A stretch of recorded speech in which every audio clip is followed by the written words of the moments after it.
Doctor, muy buenos días, gracias por acompañarnos una vez más. ¿Qué criterio, qué análisis le hace usted hacia los temas que se presentaron y generaron durante este fin de semana por parte del presidente en el tema de los contratos con su hermano Fabricio Correa? Buenos días, bienvenido. Buenos días, Luis, muy amable, buenos días a la ciudadanía. El día de ayer en el diario El Universo, haciéndose eco de las declaraciones del señor presidente de la República, dice lo siguiente, les ruego a la Cámara. Ni mi hermano, con todas las barbaridades que ha dicho, se ha atrevido a sostener que yo conocía de esos contratos. Eso lo dice el presidente Correa.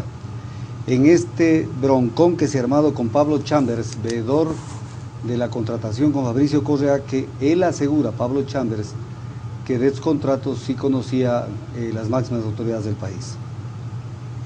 Entonces el presidente reacciona y dice que ni el hermano, con todas las barbaridades, podía haber afirmado esto. Y como los medios de comunicación sí recogen las declaraciones del hermano del presidente, Fabricio Correa, les ruego a la Cámara que enfoque esta parte. 13 de septiembre del 2009, diario El Comercio. Fabricio Correa, accionista de Elpectec y Aplitex, dijo que todos los procesos contractuales con el Estado eran conocidos por su hermano. Comillas, en varias reuniones familiares en Carondelet conversamos sobre estos temas y quedó claro, él sabía todo esto y hasta dijo que no era ilegal. Entonces aquí viene el tema. ¿A quién deberían enjuiciarlo? No es a Pablo Chambers, porque el que dijo que el presidente Correa conocía de los contratos con Fabricio Correa, según el hermano de Rafael Correa, Fabricio Correa, él es el que lo dijo. De tal manera de que a quién deberían enjuiciarlo es a Fabricio Correa, no a Pablo Chambers. ¿Y qué papel ha jugado el señor Pablo Chambers en esto?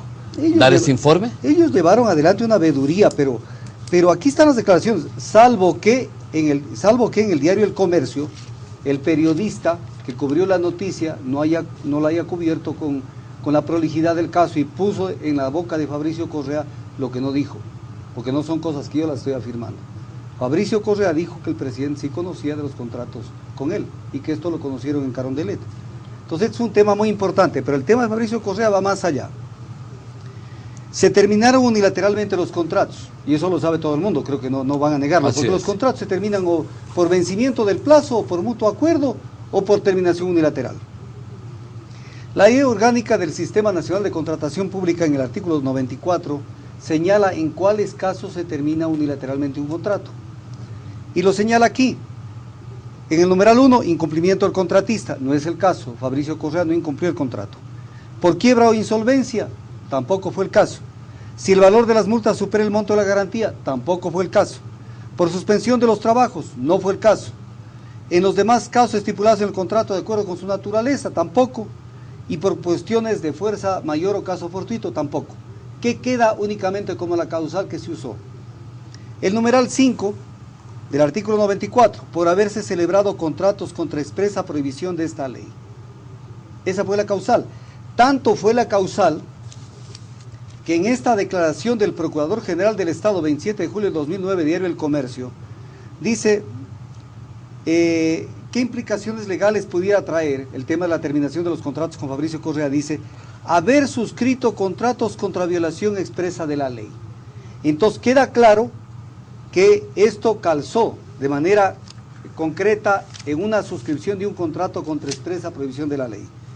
¿Qué dice el artículo 257 del Código Penal, el cuarto artículo enumerado agregado al 257? Dice que constituye peculado cuando se ha otorgado un contrato en contra de expresas disposiciones legales.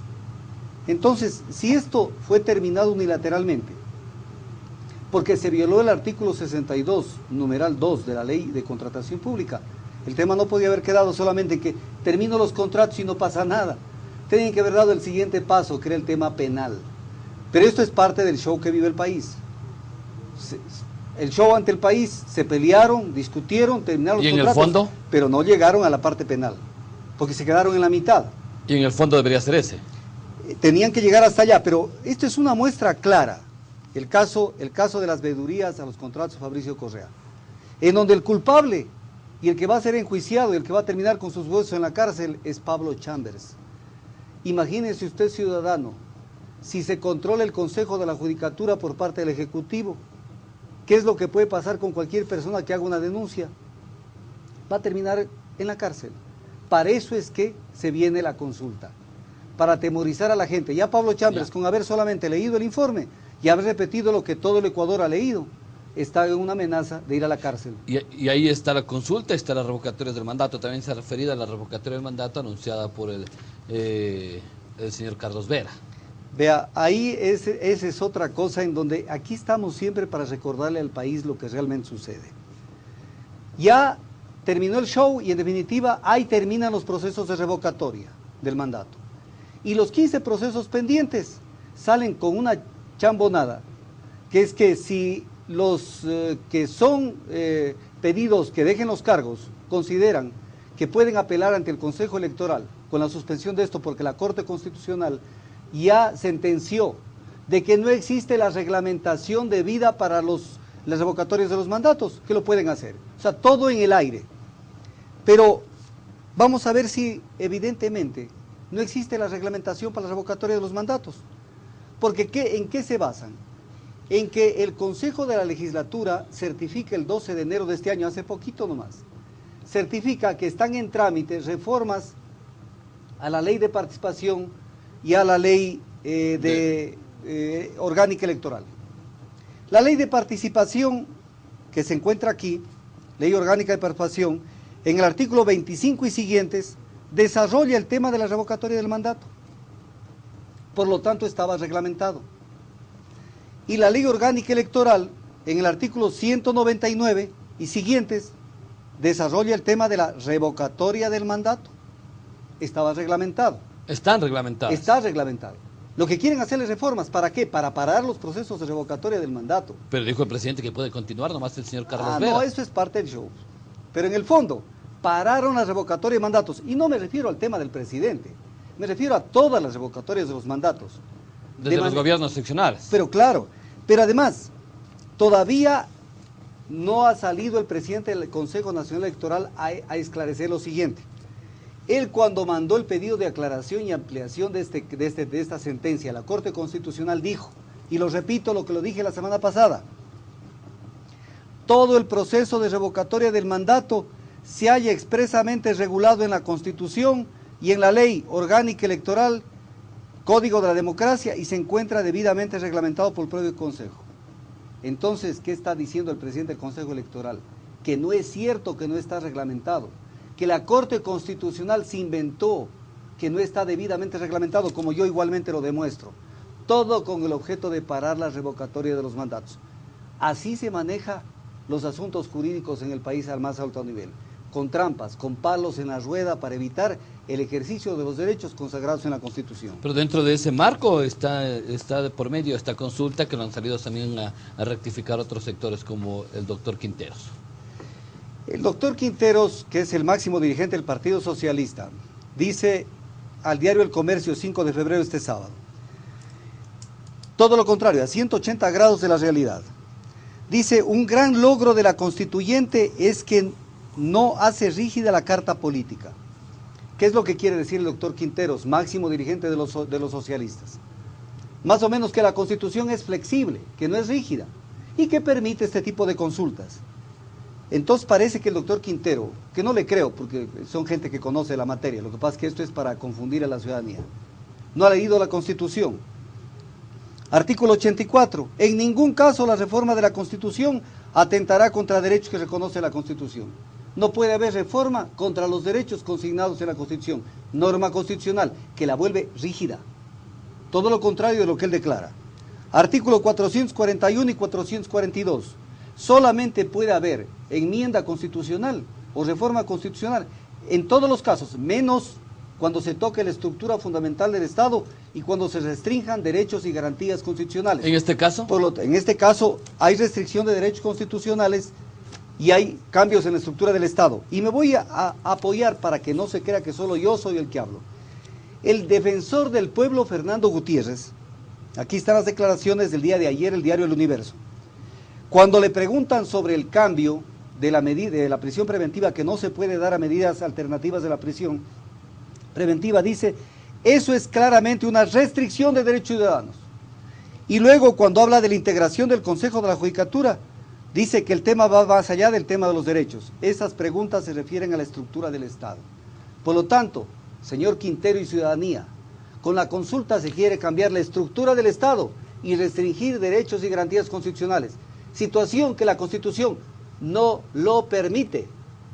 Entonces, no es que la Constitución es flexible, la Constitución que le hicieron los asambleístas de Montecristi es rígida, todo lo contrario de lo que se declara, de tal manera que no puede pasar el tema de la consulta en esta materia. ¿Y la Defensoría del Pueblo tiene que actuar de qué manera? La Defensoría del Pueblo debe haber dado un paso adelante, porque la Defensoría del Pueblo está para proteger los derechos de los ciudadanos, pero veo que el señor Gutiérrez se quiere quedar en la mitad, cada quien con su conciencia. Pero aquí tengo una cuestión que no le he leído por tiempo en otras ocasiones. La Ley Orgánica de Garantías Jurisdiccionales y Control Constitucional, en el artículo 101, dice lo siguiente, que cualquier proyecto normativo, o sea, cualquier cambio, en este caso de la Constitución, dice que tenga por objeto restringir el alcance de los derechos, solo podrá tramitarse de acuerdo al artículo 444 de la Constitución a través de la convocatoria de una asamblea constituyente. ¿Qué le dice la ley de control constitucional a la propia Corte Constitucional y al país? Que cuando se restringen derechos, no cabe un proceso normativo a través de una consulta, sino convocatoria a asamblea constituyente. ¿Y ahora qué va a hacer la Corte? Esta ley orgánica de garantías jurisdiccionales, botarla al tacho de la basura. Entonces, el tema no es así. Y sobre las preguntas, miren esta otra perla que tiene la ley de control constitucional. Sobre el control del contenido de las preguntas, dice que la Corte verificará que no haya inducción de las respuestas en el elector o electora. Las preguntas son inductivas. Como quiera que se lo vea, la consulta es inconstitucional e ilegal. Doctor, dentro de este marco, hoy también va a haber movilizaciones aquí en la ciudad capital, el tema del señor dirigente Pepe Acacho, que voy a tener la semana pasada. ¿Qué papel está jugando el sector indígena ahí? El sector indígena intenta tener una posición de defensa desde la perspectiva de sus intereses y de sus derechos, de la institucionalidad del país. Pero obviamente ahí comienza a funcionar la justicia de esa manera. Órdenes de prisión contra Pepe Acacho y 2 dirigentes más. Esa es una forma de presionar a negociaciones y bajar el nivel, porque a nadie nos gustaría estar con una orden de prisión, o estar presos, o estar perseguidos. Entonces, con esos hilos del poder se juega, y que se podría jugar mucho más a futuro, si tienen el control de las Cortes, porque el control de las Cortes no es para combatir la inseguridad, el control de las Cortes es para controlar cualquier tipo de presencia, de posiciones que cuestionen el manejo de la administración pública. ¿Y esta movilización indígena puede traer algún resultado o no? Vamos a ver de qué son capaces los indígenas. Yo, como no soy dirigente de ellos, no sé hasta dónde quieran llegar. Sobre el tema del... mire, me voy a meter en un tema que no es de este canal. La semana pasada miraba en una entrevista que le hacía con nombre y apellido, el doctor Alfredo Pinargot en Ecuavisa, al señor Galo Mora. Y Galo Mora prácticamente dijo, nosotros como Movimiento País sabíamos todo lo de la consulta. Aquí tengo las declaraciones del 16 de enero del Universo, donde dice que el mandatario sostuvo que la consulta popular se avecina a ser un gran desafío por su complejidad. ¿De qué forma se involucrará Alianza País en este gran desafío? Y contesta Galo Mora, primero, no conocemos la naturaleza de la consulta, no fueron consultados. Ni el Movimiento País, ni los asambleístas. Entonces, todos los días que se abren los medios de comunicación, siempre hay la posibilidad que al pueblo no se le diga lo que realmente sucedió. El mismo Galo, a quien yo no tengo nada en contra de él, lo respeto, me parece una persona muy inteligente, un intelectual de primer nivel en el país. Pero él mismo dice, no conocíamos la naturaleza de la consulta. El presidente no es capaz de consultar ni a su sombra sobre lo que él hace. Y desde la asamblea que se está haciendo en este tema también. La asamblea metidos en un hueco, el único que sale a vociferar sobre ese tipo de cosas es el presidente de la asamblea, como salió a atacarlo a Carlos Vera y todo eso, pretendiendo que están ante un poder indefinido o omnímodo, y eso no se va a dar bajo ningún concepto. Todas las cosas que nacen, eso es un principio de la filosofía, nacen para morir, nada es eterno en la vida, dice incluso la canción popular, nada es eterno en el mundo, y algún rato las cosas pueden virar, y el momento que viren, ahí se tendrá que analizar con otra lupa todo este tipo de actuaciones que hacen que se trabe la democracia y que lo que se pretenda es perennizar gobiernos que dan otro tipo de tinte político a la